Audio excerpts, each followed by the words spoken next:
Today's vlog is not about cats, but you could ask the same question about cats as we're going to ask about cameras today. Do you need more cats? Or do you need more megapixels in your camera? If it's a question about cats and JPEG, the answer is no one needs more JPEGs. Right, JPEG? Oh, he's bashful. He's a bashful JPEG. Oh, maybe people do need more JPEGs. I'm gonna get my camera ready then, I guess. For what? To do some photography. You can't use that camera. Why not? It's not gonna work.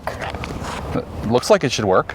No way. It's only got 16 megapixels. You can't use that. What about yours? What about mine? Yours only has 18 megapixels. What are you gonna do with that? Well, I guess I we mean, get... Huh? Are we just supposed to stop shooting pictures or what? I guess so. I don't know. I don't think you want me to spend $4,000 on a new camera with 50 megapixels, do you? Well, no, I guess not. Can we still shoot photos with these old low megapixel cameras? Low megapixels, supposedly? Let's find out.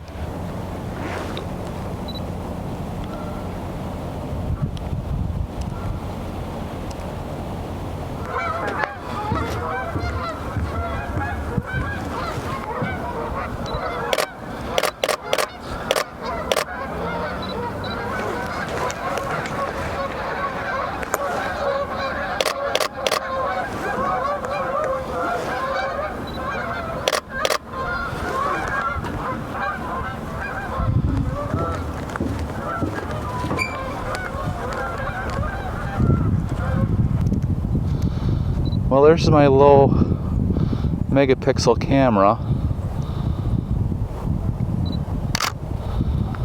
I don't know, these pictures are probably going to suck because there's no megapixels. No megapixels. Just 16 of them.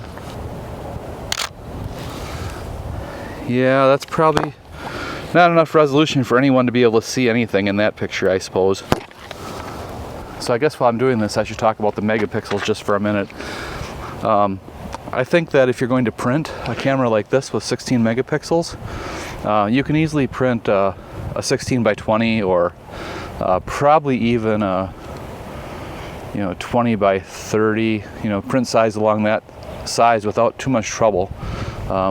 We've done it with 21 megapixel cameras with no problem whatsoever, and 16 megapixels isn't that much less, let alone 18 megapixels in the 1DC that Denise has.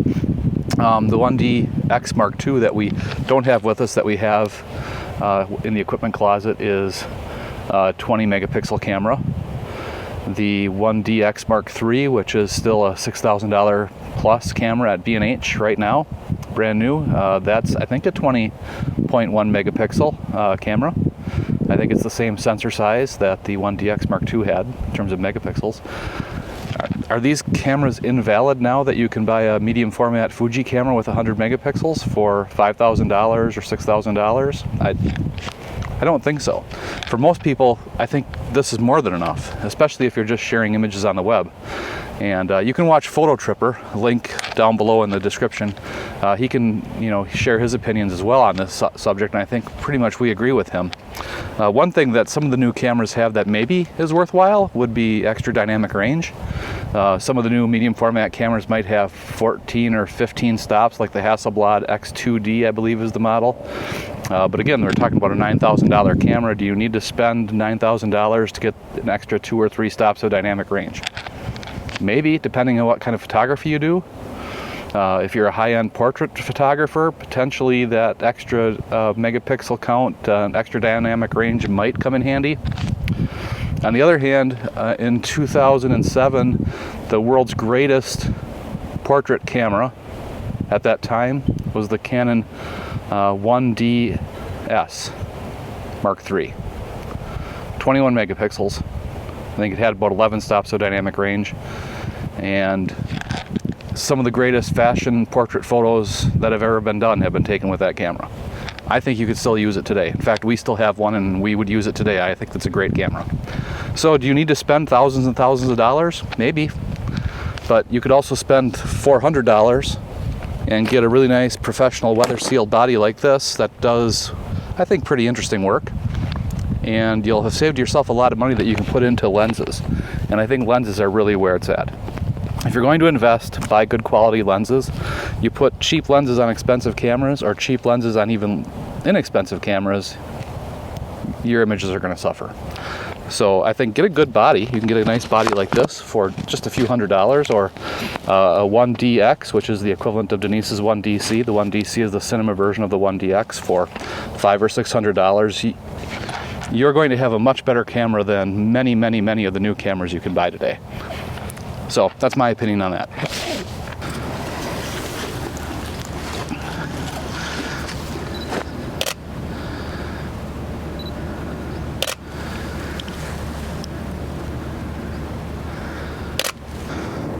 It's getting dark, so some of the trail lighting has come on. It's very civilized to have trail lighting in what looks like the woods. Mm-hmm.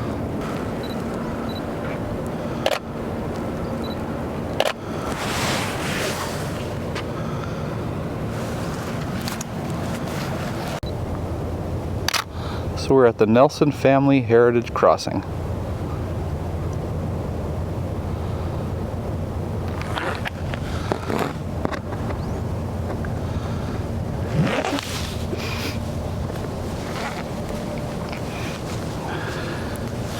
Try to get another photo of that one more time here from a different angle.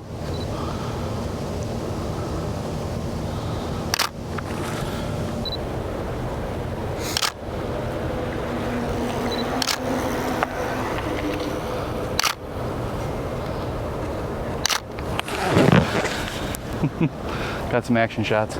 They scared the birds.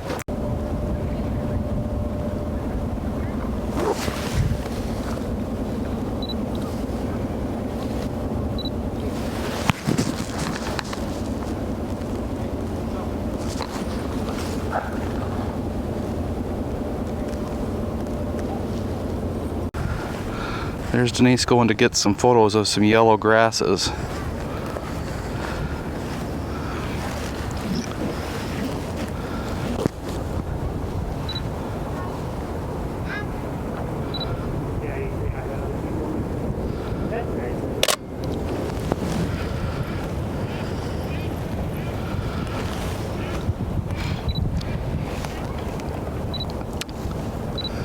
We're on what's a very popular trail for pedestrians, cyclists, and joggers, and we ourselves use this trail quite a lot, although we usually ride our bikes through here very early in the morning, which it's not right now, it's late afternoon.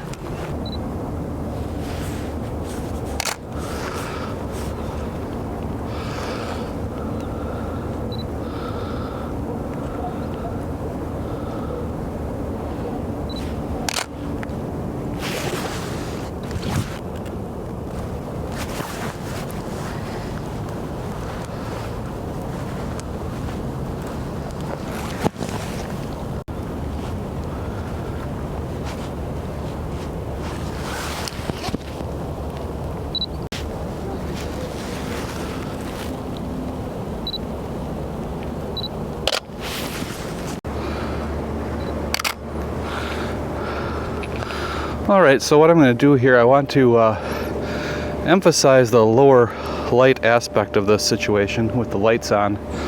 So I'm going to use my exposure compensation to try to prevent too much light in this image. I'm going to focus on that nearest of the lights on the trail.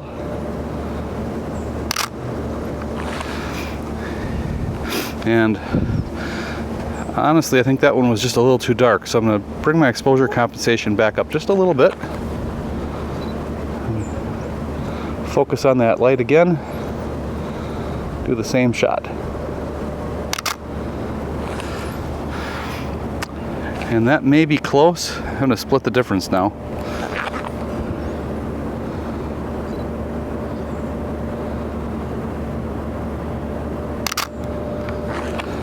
And I think that's going to be just right. So, 16 megapixels.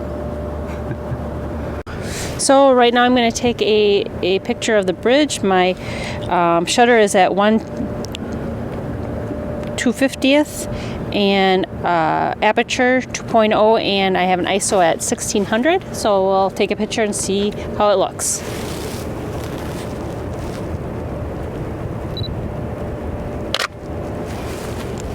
Ooh, I like it. Yeah, that's gonna look really cool. What do you think? It looks pretty cool. Yep, really nice. Someone's spoiled getting to use such a nifty lens. I love it.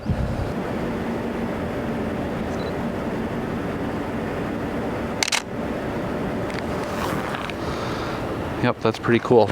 So what'd you take a picture of? I took a picture of the lock keeper's house and the lock there on the canal, on the Fox River Canal, looking upriver toward Green Bay.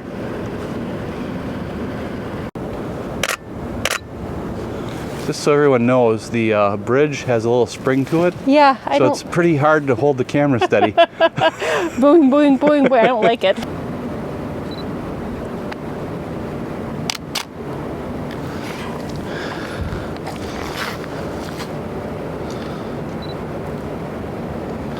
Nice. I'm going to switch to manual mode now, but let me check something. 400.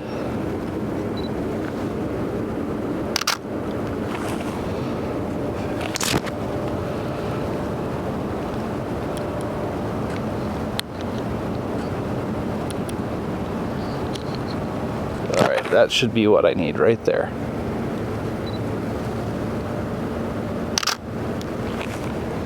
Very cool.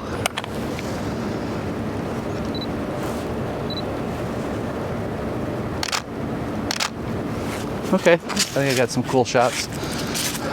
So what I was doing there was, I was initially on aperture priority and using exposure compensation with auto ISO, and I had highlight tone priority turned on because highlight tone priority with Canon allows you to get a little more dynamic range in the highlights. But I don't care about that anymore at this time of night, so I turned off the highlight tone priority. That allowed me to go down and mess with my ISO a little better, because highlight tone priority keeps you at 200 or above for ISO. Then I switched to manual mode and adjusted my settings accordingly for the type of exposure I wanted. According to the camera meter, this was an underexposure, but from what I wanted it to look like, I wanted it a little underexposed because I wanted the character of the lights with the pools of light on the pathway, and so an overall, what the camera thinks is an underexposure actually produced exactly what I was looking for. And the moon is just starting to peek out behind the clouds, so that's kind of cool.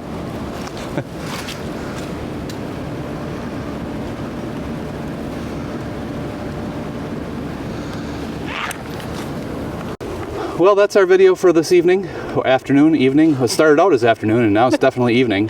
It's evening.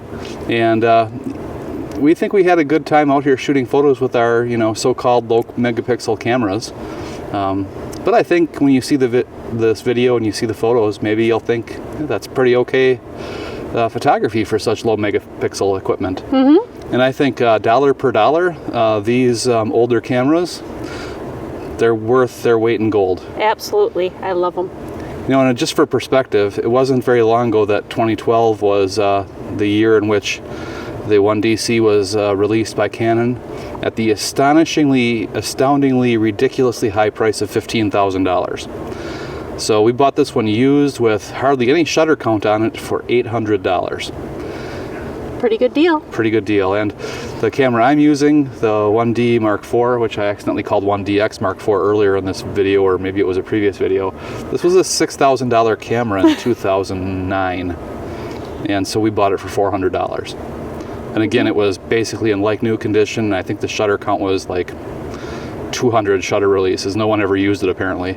Yeah. So I think value is unbelievable with these older professional body cameras, and I think they make really great photos. What do you think? I think so too. I think we're very happy with them. Very happy. So like and subscribe and come back for more. We'll be using them throughout the month of October with these 2 lenses, and we'll try to be creative, and we'll also travel around a little bit and see if we can show you a few sites in Wisconsin during the month.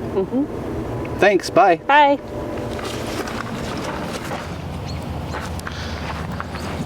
Watch out for the turdies. Oh, What am I watching out for? there's little turdies over there. Where do you think them are coming from? Goosies. Are you always worried about the goose poop around here? Yeah. How come you don't like them gooses? I don't want to step in their poo. You hear that one? That's probably the one that did it. Okay.